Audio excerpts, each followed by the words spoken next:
तेवढे. प्लस माझा जो अनुभव आहे तो थोडा वेगळा आहे. म्हणजे मी इथली जरी असेल तरी मुंबईत शिकली आहे, त्यानंतर UPSC केलं, त्यानंतर जवळजवळ आता 5 वर्ष मी पोलिसिंग करते. त्यामुळे काही वेगळे असे अनुभव आहेत आणि त्यातून मला काही प्रॅक्टिकल अशा म्हणजे प्रॅक्टिकल टिप्स मला आहेत लाईफच्या, तर ते मी तुमच्या बरोबर शेअर करू इच्छिते. पण मी बोलायच्या अगोदर मला तुमच्याकडनं जाणून घ्यायचंय की तुमचा या जगाकडे बघायचा दृष्टिकोन काय आहे. तर मी एक प्रश्न विचारणार तुम्हाला टाइम ट्रॅव्हल माहितीये? काय असतं टाइम ट्रॅव्हल? म्हणजे भूतकाळात किंवा भविष्यात जायची क्षमता. तर आता आपण एक थॉट एक्सपेरिमेंट करू. आपण विचार करू की आपण एका टाइम ट्रॅव्हल शिप मध्ये आहोत आणि आजपासून 20 वर्ष पुढे हे जग कसं दिसणार आहे. म्हणजे आता कोणतं 2025 वर्ष चालू आहे, 2045 वर्षी आपलं जे जग आहे, आपली जी दुनिया आहे ती कशी दिसेल याबद्दल मला तुमच्याकडे जाणून घ्यायचं. तुम्हाला काय वाटतं? आता मी बघितलं बऱ्याच मुलांना सायन्स मध्ये वगैरे पुरस्कार भेटले, तर त्यांनी मला सांगावं की 2045 मध्ये आपलं जग कसं दिसेल. कोण बोलणार? हात वर करायचा आणि सांगायचं. बसून बोलत नाही चालेल.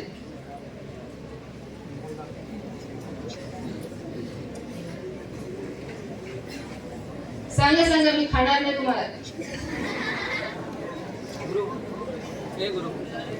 गुरु मांडगावकर आश्रम.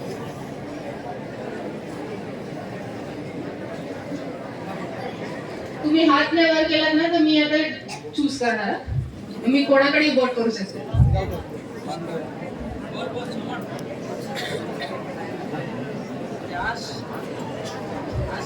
त्याला द्या.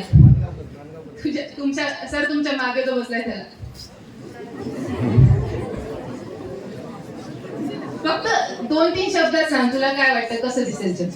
शहर प्रगत असतील आणि गावं नष्ट होतील. गावं नष्ट होतील. ओके, ठीक आहे. चांगलं. तुझं नाव काय? प्रथमेश देसाई. प्रथमेश. ओके, ठीक आहे. अजून कोणी?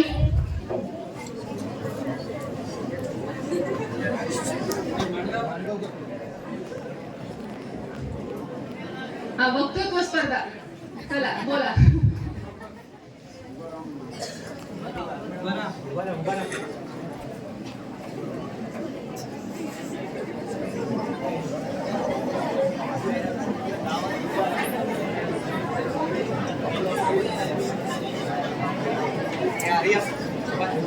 इथून कोण सांगेल मला? तू सांग. हा, बोल. जे आपला आर्टिफिशियल इंटेलिजन्स आहे ते अजून प्रगत होईल. Very good. बरोबर. आर्टिफिशियल इंटेलिजन्स प्रगत होईल. गुड.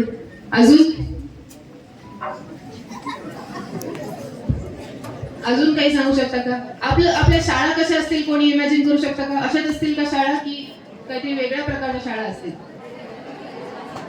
नाही, असं गर्दीत नाही बोलायचं. उभं राहायचं, मोठ्या आवाजात बोलायचं, खणखणीत. डिजिटल म्हणजे काय नेमकं?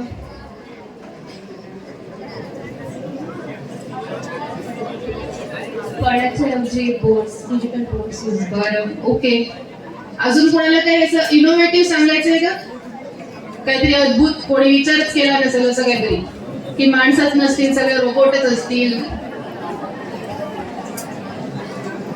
बरं, ठीक आहे. आपसात चर्चा नाही. आता बघा, मी सर्वांना बोलायची संधी दिली होती. जे बोलले ते बोलले. ज्यांनी नाही बोलत असतील किंवा AI असेल ते अजून प्रगत होईल किंवा शहरं मोठी होतील, गावं नष्ट होतील, हे आपण आपल्या आजच्या बघण्याच्या दृष्टिकोनातून आपण सांगतोय. परंतु मागच्या 10 वर्षात जे टेक्नॉलॉजीने प्रोग्रेस केलाय त्यावरून असं दिसून येतंय की याच्यापेक्षा फार वेगळं असं जग असणार आहे. म्हणजे आता आपण सगळे ChatGPT वापरतो. कोण वापरता? हात वर करा. ChatGPT माहितीये सर्वांना? ChatGPT आहे, जेमिनाय आहे. हात खाली करा. Very good. हे सगळे जे AI आहेत म्हणजे कृत्रिम बुद्धिमत्ता जे आपण म्हणतो, ते सगळे AI तुम्ही जेव्हा 5 वर्ष अगोदर तुम्ही विचार करत होता, तुम्ही इंटरनेट वापरत होता. आता ना जो मला बोलता दिसणार त्याला उभं करणार आणि विचारणार भविष्यात कसं दिसणार जग. तर ज्यांना बोलायचं त्यांनी आन्सर पाठ करायचं, मग बोलायचं एकमेकांची. मी असं गृहीत धरेन की तुम्हाला फार सांगायचं आहे आणि तुम्हाला विचारणार. ठीक आहे. तर आपण 5 वर्षा अगोदर विचार केला होता का की एआय सारखं काहीतरी असेल? आपण गुगल वापरायचो, युट्यूब वापरायचो, आपल्याला काहीतरी वाचायचं असेल तर आपण इंटरनेटचा वापर करायचो. परंतु अशी टेक्नॉलॉजी असते ज्यामध्ये आपण प्रश्न विचारून, म्हणजे आपण माणसाशी जसं बोलतो तसं आपण त्याशी बोलू शकू, अशी टेक्नॉलॉजी कोणी विचार केला होता का? तर नाही. त्यामुळे आजच्यापासून 20 वर्ष पुढे आपलं जग कसं दिसणार आहे त्याच्याबद्दल विचार करणं आजच्या दिवसाला पूर्णपणे संभव नाहीये. मग अशा जगात जर आपल्याला वावरायचं असेल, आता इथले बरेच लोक आम्ही सगळे मोठे असू, म्हातारे असू, कदाचित रिटायर झाले असू, परंतु तुम्हाला अशा जगात काम करायचं आहे, तुम्हाला त्यातच व्यवसाय करायचा आहे, तुम्हाला तिथूनच आपली काहीतरी नोकरी धंदा करायचा आहे, त्यातूनच कमाई करायची आहे. तर तुम्ही स्वतः अशी काय कौशल्य डेव्हलप कराल, अशा काय स्किल्स डेव्हलप कराल ज्यामुळे तुम्हाला त्या जगात वावरता येईल. हे आपण सांगू शकू का? फार कठीण आहे, कारण जगच एवढं बदलणार आहे, त्यात आपल्याला काय नेमकं शिकून घ्यायचं आहे ते सांगणं फार कठीण आहे. तुम्हाला माहिती आहे, माझा जन्म 1998 मध्ये झाला. इकडे बरेच जे आपले शिक्षक असेल त्याच 1990s 1980s मध्ये त्यांचा जन्म झाला असेल. त्यावेळी कम्प्युटर नवीन होते, त्याच्या अगोदर टाईपरायटर होते. त्यामुळे टायपिंग, जी टायपिस्टची नोकरी होती, तिला फार महत्त्वाचं मानलं जायचं की आपण मुलांना टायपिंग शिकवायचो, MSCITच्या क्लासेसना घालायचो की मुलगा टायपिंग शिकेल, मुलगी टायपिंग शिकेल, तिला चांगली नोकरी भेटेल. आजच्या काळात आपल्याला माहिती आहे स्पीच टू टेक्स्ट आहे, आपण बोलतो ते टाईप करून देतो.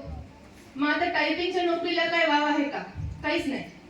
अगोदरच्या काळात 1990 त्या काळामध्ये एटीएम नव्हते. आज आपण एटीएमचा फुल फॉर्म काय? Automated teller machine. म्हणजे आपण नंबर टाकला तेवढं कॅश की आपल्याला देते. अगोदरच्या काळात एटीएम नव्हते. मग तिकडे ह्युमन टेलर असायचे, म्हणजे बँकेत एक माणूस बसायचा, आपण त्याला लिहून द्यायचो, सही करायची एवढी रक्कम आम्हाला दे, तो मोजायचा मॅन्युअली आणि ती रक्कम तुम्हाला द्यायचा. आता आजच्या दिवसाला त्या नोकरीला काय व्हॅल्यू आहे का? नाही आहे. त्याच प्रकारे आपण फोन कॉल, आता सहजासहजी आपण मोबाईल कॉल करतो, आपल्या मित्राला कॉल करून बोलतो चल खेळायला चल. अगोदरच्या काळी टेलिफोन होते आणि मग टेलिफोन ऑपरेटर असायचे, ते लिटरली म्हणजे हे रामचं घर आहे, श्यामचं घर आहे, ते लिटरली अशी वायर जोडायचे की रामला श्यामशी बोलायचं, मग इकडे वायर लावा तिकडे वायर लावा आणि मग ते कॉल व्हायचे. आजच्या दिवसात त्याची काय व्हॅल्यू आहे का? म्हणजे 1990 मध्ये जे स्किल शिकले, ज्यांनी टायपिंग शिकली, ज्यांनी बँक नोट मोजायला शिकला, त्यांना आजच्या दिवसाला जर त्यांना व्यवसाय करायचा आहे किंवा जर नोकरी करायची तर त्यांना काहीतरी नवीन स्किल शिकायला लागणार. त्याच प्रकारची गोष्ट आता घडणार आहे, फक्त आता अजून जास्त स्पीडने घडणार, कारण आर्टिफिशियल इंटेलिजन्स आला आहे, मशीन लर्निंग आलं आहे, टेक्नॉलॉजी एवढ्या फास्ट गतीने पुढे जात आहे की तुम्ही जे आज शिकताय त्याचा पुढे जाऊन किती वापर होईल आपल्याला सांगता येत नाही. त्यामुळे तुम्ही सब्जेक्ट वरती फोकस करण्याला काही अर्थ नाही. म्हणजे आपण आता आजच्या दिवसाला काय, आपण पाठांतर करतो, सायन्सचे धडे पाठ करतो, आपण फॉर्म्युला पाठ करतो, मॅथ्सचे फॉर्म्युले पाठ करतो, आपण A+B² आपण पाठ करतो. पण तेच जर तुम्ही प्रश्न जर तुम्ही एआय मध्ये टाकले तर तुम्हाला सहजच उत्तर मिळतं. मग काय स्टेप्स वगैरे फॉलो करायची गरजच नसते. आपल्याला जसं लहान मुलं इकडे आहेत, आपल्याला एन्व्हायरमेंट बद्दल शिकवतात की झाडं कार्बन डायऑक्साईड सोडतात, झाडं ऑक्सिजन सोडतात, कार्बन डायऑक्साईड घेतात, माणसं आणि प्राणी ऑक्सिजन घेतात, कार्बन डायऑक्साईड सोडतात. परंतु हे पाठ तसे तर तसं केलं तर आपल्याला काय पुढे फायदा होणार नाही, कारण ते मशीन पण करेल. आपला जो आन्सर आपण पाठ करतो तो आन्सर मशीन सहजच देऊ शकेल, म्हणजे एआय सहजच देऊ शकेल. आपण नेमकं काय शिकलं पाहिजे हे आपल्याला जाणून घेणं महत्वाचं आहे. आता तुम्ही बघाल तुमच्या जे भविष्यात, म्हणजे तुम्ही पुढच्या 10 वर्षामध्ये जॉब मार्केटमध्ये येणार. जॉब मार्केट म्हणजे असं क्षेत्र जिकडे आपल्याला काहीतरी व्यवसाय करायचा आहे. त्यावेळेच तुम्ही आतापासून कोचिंग क्लासेस लावून फायदा नाही. आता तुम्ही बघाल बरेचसे लोक 5वी 6वी पासून UPSC, नीट, जेईची ट्रेनिंग करतात. आपल्याकडे कोण आहेत का? बरेच पालक असतात की 6वी मध्ये मुलाला नीटच्या क्लासमध्ये टाकलं किंवा जेईच्या क्लासमध्ये टाकलं. ज्या पालकाला अजून मेडिसिन म्हणजे नेमकं काय आहे, ज्या मुलाला ते अजून कळत नाही, त्यांना कोचिंग लावून काय फायदा?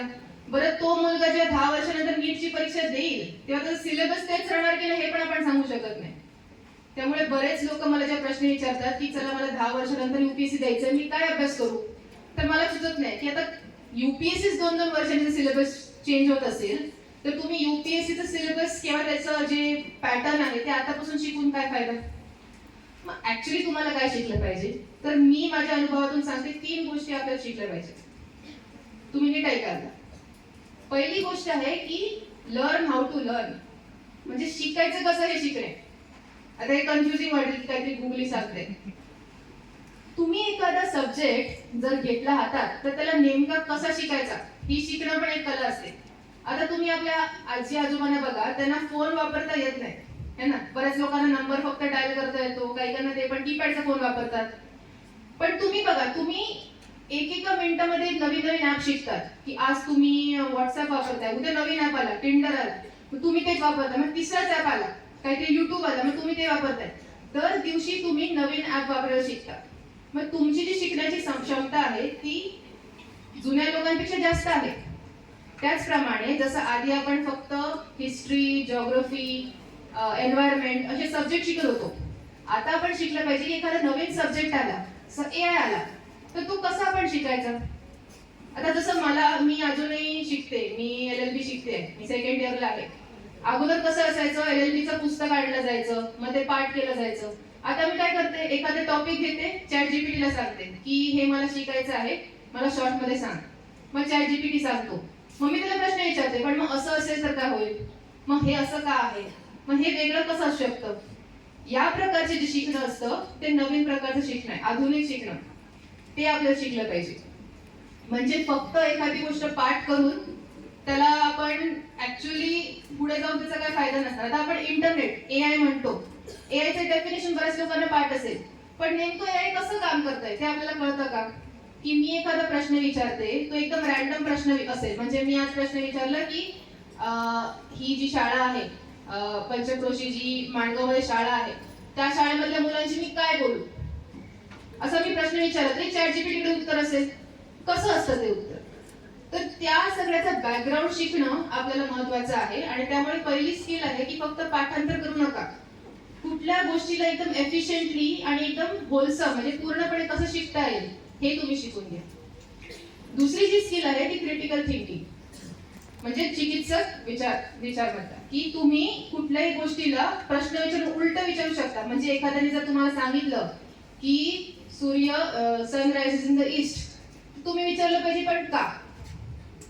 अगोदरच्या टाइमला कसं असायचं, बोलायचं की सकाळी सूर्य उजाळतो, संध्याकाळी मावळतो, कारण त्यांना असं खालून वरती येताना दिसायचा आणि वरून खालती जाताना दिसायचा.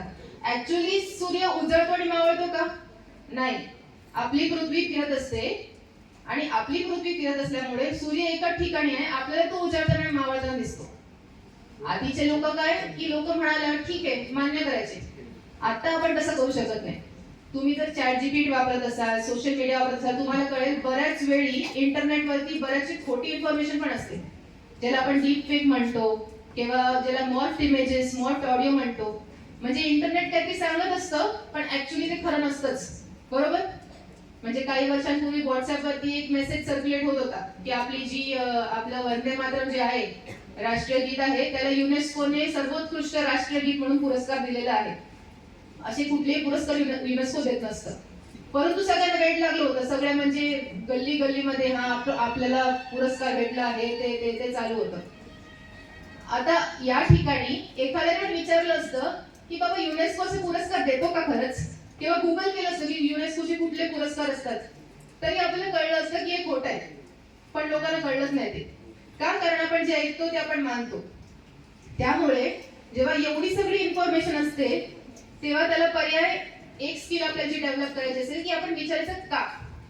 जे लोक ही वापरत नाहीत ना त्यांना म्हणतात, म्हणजे त्याला लिटरली त्याला इंग्लिश वर्ड आहे हर्ड मेंटॅलिटी. म्हणजे तुम्ही गुरांसारखे वागताय.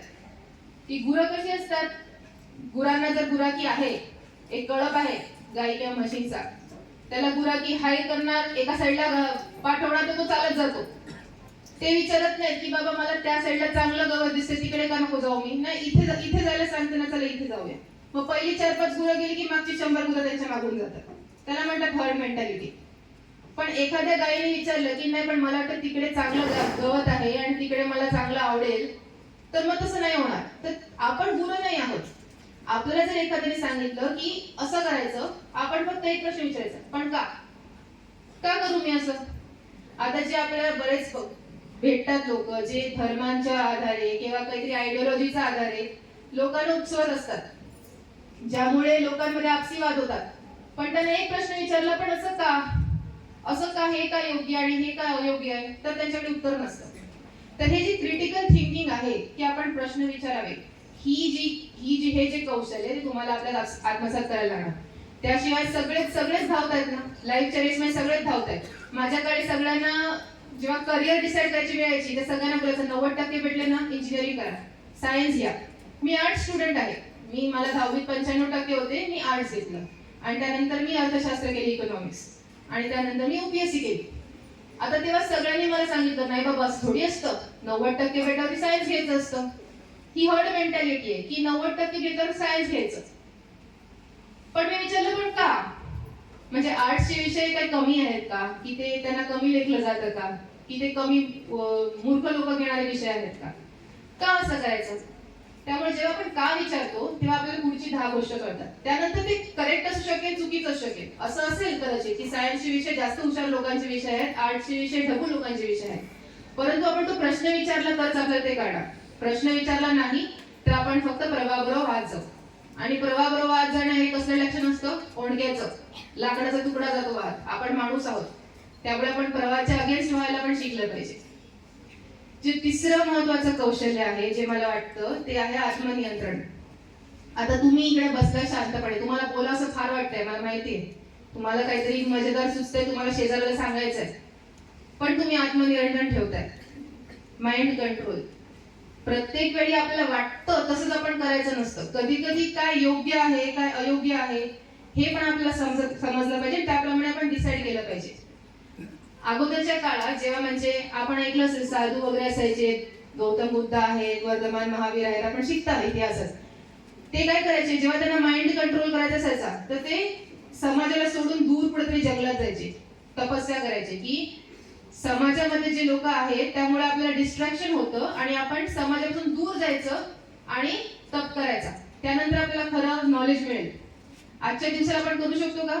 तुम्ही ठरवलं मला बॅग बांधून द्याई, मी चाललो समाजापासून दूर, मला हुशार व्हायचं. आजच्या दिवसाला ते शक्य नाहीये.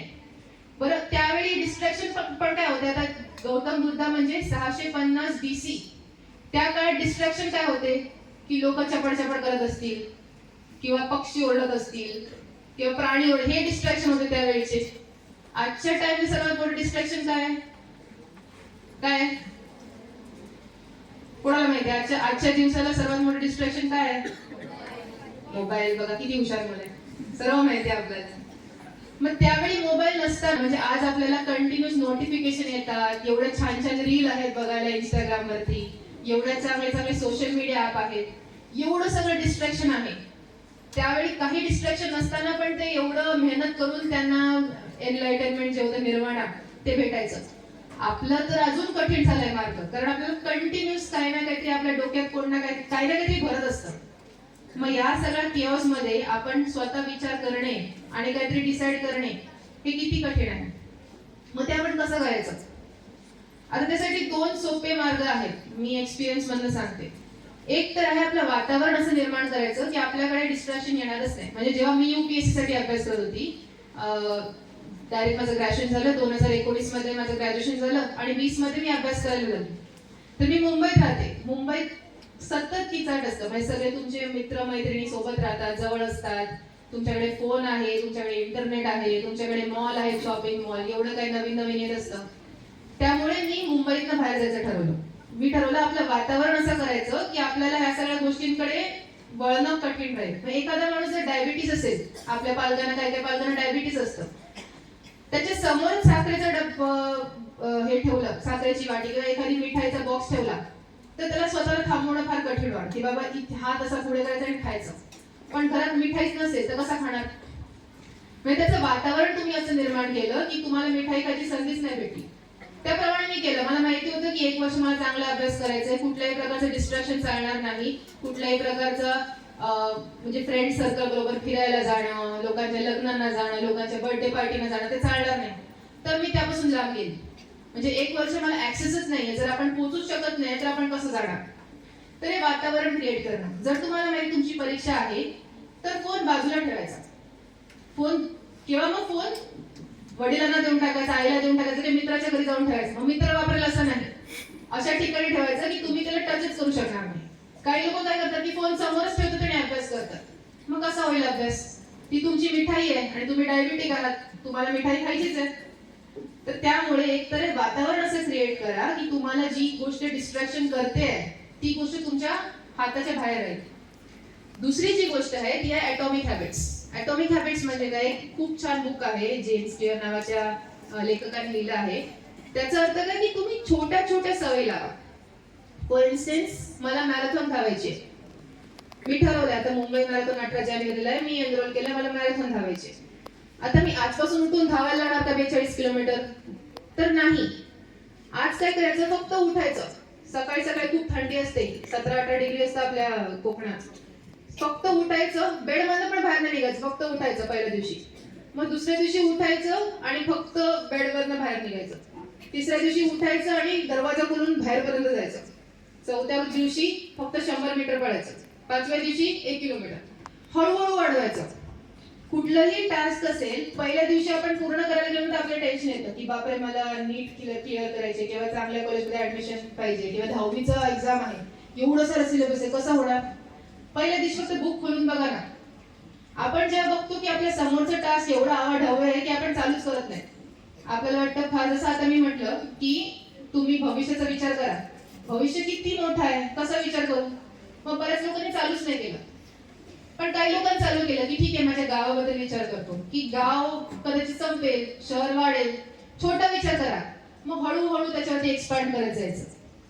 तर हे जे आहे त्याला ॲटॉमिक थिंकिंग म्हणतात, की तुम्ही ॲटॉमिक हॅबिट म्हणतात, की तुम्ही कुठलीही सवय छोटी छोटी, जसं आता सकाळी उठून ब्रश करायची सगळ्यांना सवय आहे, सगळे ब्रश करून आले. किती लोकांनी उठल्यावर विचार केला, अरे बापरे आता ब्रश करायचंय, ते ब्रश घ्यावं लागेल, मग पेस्ट लावायला लागेल, मग घासायला लागतील, खूप सारी काम आहेत ना. कोणी विचार नाही करत. उठल्यावरती ऑटोमॅटिक जातो बेसिनकडे, ऑटोमॅटिक ब्रश हातात येतं, ऑटोमॅटिक घासलं जातं. का? कारण लहानपणापासून सवय आहे. मग तशीच सवय आपण अभ्यासाची लावू शकत नाही का, किंवा कुठलंही चांगलं काम करायची लावू. जसं आता स्पोर्ट्स जे करतात, सकाळी उठून त्यांना दर दिवशी असं मोटिवेशन मिळायला लागलं की बाबा आता रनिंगला जायचंय किंवा आता प्रॅक्टिसला जायचंय, कसं करणार? मग सकाळी बसून मोटिवेशन व्हिडिओ बघायला लागले तर कसं होईल? पण ज्यांना सवयच आहे की बाबा जायचंच आहे, माहितीच आहे, अजून काय नाही आयुष्यात, ते जातात. तर त्या प्रकारच्या ज्या सवयी आहेत, चांगल्या सवयी आहेत, त्या आपण स्वतःला हळूहळू लावायचे. की जर आपल्याला 10वीचा अभ्यास करायचा आहे ना, तर लगेच बुक घेऊन नाही बसायचं. आज फक्त उठायचं आणि टेबलापर्यंत घेऊन बसायचं, हातात पेन घ्यायचं, उद्या एखादी ओळ द्यायची, परवा एखादा आन्सर पाठ करायचा. असं हळूहळू वाढवत जाल तर तुम्ही तिथपर्यंत पोहोचाल. त्यामुळे जे तुम्हाला स्किल्स 20 वर्षानंतर लागणार आहेत, ते स्किल्स हे नाहीत तुम्हाला मॅथ्सचे फॉर्म्युला किती चांगले येतात किंवा मराठीचा कुठला पाठांतर आहे, ते या गोष्टी आहेत की तुम्ही सेल्फ कंट्रोल करू शकताय का, तुम्ही छोट्या चांगल्या हॅबिट्स लावू शकताय का स्वतःला, तुम्ही क्रिटिकल थिंकिंग करू शकताय का, या गोष्टी आहेत की तुम्ही पटापट गोष्टी शिकू शकताय का, या स्किल तुम्हाला स्वतः इन्क्लूड करायचं.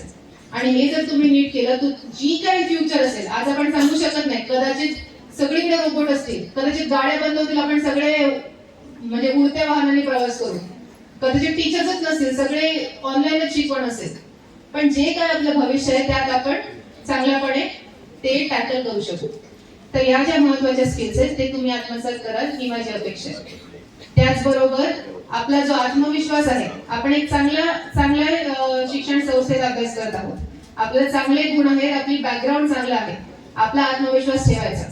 कुठेही आपण गेलो, आपल्याला अशी लोक म्हणतील की तू काय आहेस, तू कुठून आलाय, तू किती मोठा आहे. जसं मी जेव्हा युपीएससी मध्ये घेतला होता भाग, तेव्हा सगळे मला म्हणायचे की फर्स्ट अटेम्प्ट मध्ये होत नसतं, फर्स्ट अटेम्प्ट ट्रायल साठी दे, सेकंड अटेम्प्ट मध्ये चांगली मेहनत कर.